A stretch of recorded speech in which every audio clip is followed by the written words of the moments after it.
this is a huge part of your life. If you don't embrace this and really throw your heart and soul into it, your photography business will not get where you really are dreaming of having it going. Let's jump into some main key points. So we kind of broke this event into kind of 3 sections. You'll kind of see as we go kind of how those sections come together. I wanted to start with some overarching key points about what it is you do as a photographic a marketer and seller of photographic services. Number 1, stop doing nothing, or stop doing the stuff that doesn't work. Now, this is where the tough love comes in, and I've got to ask you, and the tough love isn't coming from us. The tough love needs to come from you to you. Ask yourself the tough questions. When it comes to marketing, when it comes to getting the phone to ring, when it gets to getting people to contact me and inquire about what I do, am I really doing enough? Am I doing anything? Or am I just hoping that today is the day that phone will magically ring? Or am I hoping that today is the day that one of my clients will refer somebody to me? Or am I doing things and they're not working? So stop doing nothing, or if you are doing stuff that's not working, stop doing that over and over again, right? The definition of insanity is doing the same thing over and over and expecting a different result. Number 2, treat your marketing with the same urgency and respect that you do photographing a client. Kind of like what I said at the beginning, right? When you wake up in the morning, think of yourself as a marketer and seller of photographic services first. Well, treat your marketing with the same or even greater urgency as you do photographing a client. Now, if you had a photographic session in the books for today with a client, would you be there with your camera ready to rock? You bet you would. So if you're not doing enough with your marketing, or it's not being as effective as you'd like it to be, you're probably not putting that marketing in your calendar like you would an appointment with a client. So make sure that you treat it with that utmost respect. And Dad and Tom, I'll come back to you and let you talk about any of these key points that you may have. Tom, I'm pretty sure you're going to want to talk about that one we just said, because Sure. You treat your marketing certainly with the same utmost urgency and respect as you do photographing a client. Define very clearly for yourself what, quote, the right people means for you. Now, I want to be very clear here.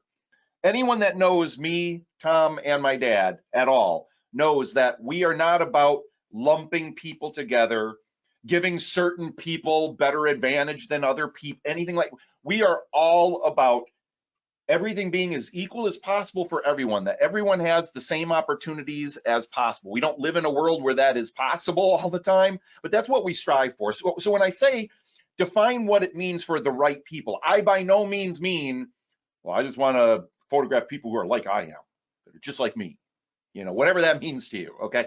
No, of course not. When we say the right people, it is what brings you joy as a photographer when you're photographing a client. What is it that you love about it? And I'm sure part of it is when you get a great sale and it allows you to make a great living so you can keep doing this for as long as you would like. Of course, that's great. But also it can mean, how easy is the client to work with? Are they enjoying this? Are they emotionally driven, or are they just, hey, I'm just looking for the cheapest thing around, whatever it is.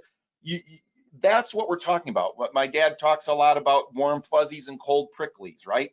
Well, number 1 probably on our list is for, who the right quote unquote type of client for us is they're not a cold prickly. I can tell you that.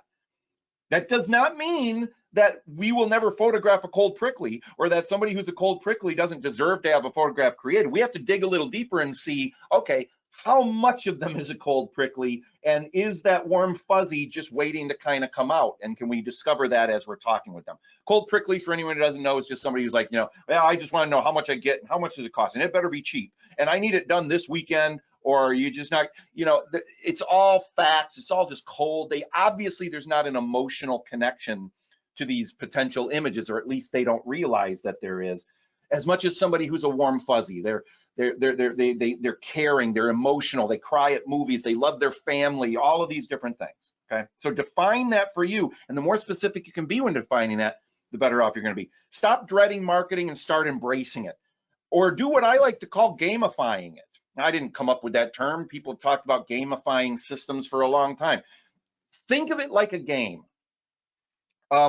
let yourself enjoy it as if you're playing a game, especially when you're doing marketing that isn't going to break the bank. That's not going to take tens of thousands of dollars to do one marketing campaign. Then you can gamify it and you can go, you know what, I'm going to try something a little wacky here on Facebook. I'm going to do this little boosted post. I'm going to spend $10 to boost it, and that's it.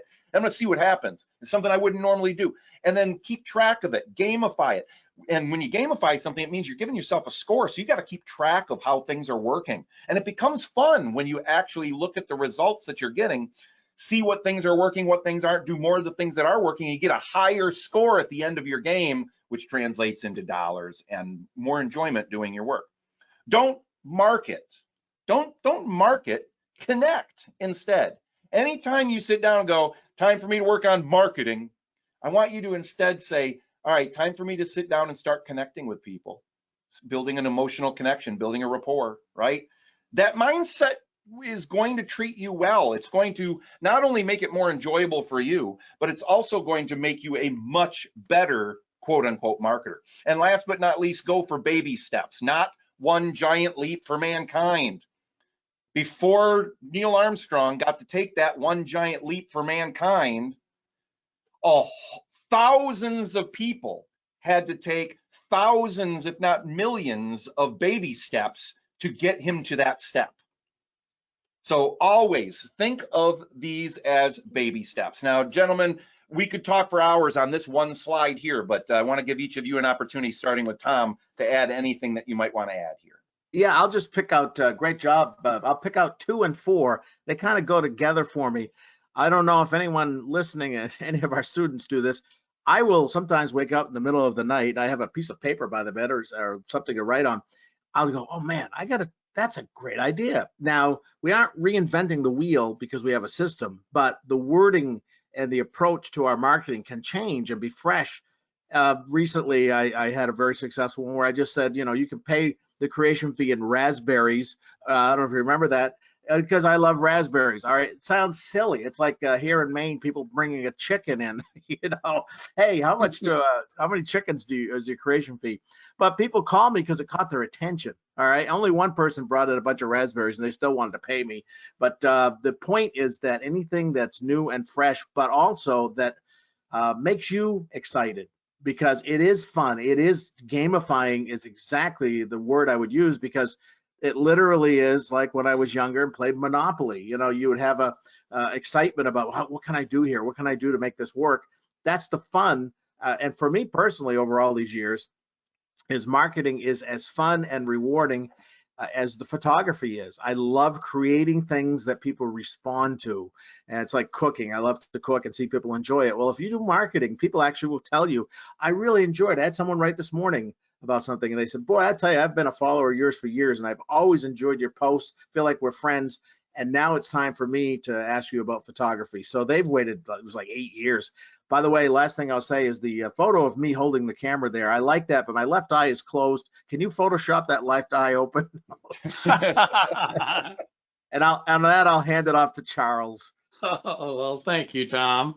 The main thing that I feel is so important and that most people miss is that I have positioned myself in the marketplace as a romantic, emotional, warm, fuzzy, sensitive artist. That is the one unique factor that separates me from all the other photographers, at least in my state and most likely in the country, except for a few. I'm looking only for very warm, fuzzy people who want something emotional, soft, very, very sensitive. And that's where I have chosen to position myself. And it's taken me decades to do it by showing exhibits all over the community of warm, fuzzy, sensitive images that most people will look at. Like I remember one of my favorite images where I created a portrait of the mother and her new baby. And it was all in white. She had a white nightgown on and the baby had white outfit on.